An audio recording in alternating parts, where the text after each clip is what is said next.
कैसे होते अच्छे बच्चे। दीर्घ विश्रांति काल। यह समय विद्यार्थियों के लिए मानसिक थकान मिटाने के लिए होता है। कुछ पीरियड पढ़ लेने के उपरांत मानसिक थकान हो जाना स्वाभाविक है। इसके लिए पाठशाला में आपके लिए लघु एवं दीर्घ विश्रांति की व्यवस्था की जाती है। इस अवकाश काल में आप नाश्ता पानी कर सकते हैं। इसके लिए आपको अपना नाश्ता पानी अपने घर से ही बनाकर लाना चाहिए। होटल, कैंटीन या इधर उधर गुमटियों में जाकर लोगों की चुटल मत चाटिए। अपने घर पर बनी पवित्र और सात्विक खाद्य सामग्री आप अपने साथ टिफिन में ले आइए और दीर्घ विश्रांत काल में कहीं एकांत स्थल या उसके लिए निर्धारित कक्ष में बैठकर उसका पान कीजिए।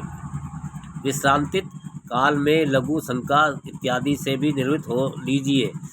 यदि आपका घर पाठशाला के निकट ही है तो आप घर पहुंचकर अपनी पूर्व की पाठ्य सामग्री रखकर उसके स्थान पर आने वाले पीरियड की सामग्री ला सकते हैं। और यदि ऐसा करना आवश्यक न हो तो आप घर न जाइए। दीर्घ विश्रांति काल की समाप्ति पर आप पुनः अपनी कक्षा में बिना विलंब के किए पहुंच जाइए और अगले विषय की पढ़ाई के लिए तैयार हो जाइए। जब सब पीरियड पूर्ण हो जावे तभी आपको पाठशाला से अपने घर लौटना है, इसके पूर्व नहीं।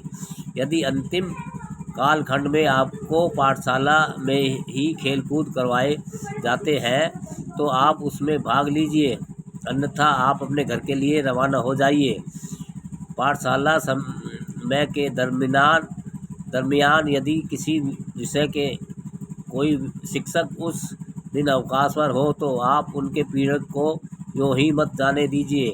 शिक्षक की अनुपस्थिति में भी आप कई काम कर सकते हैं।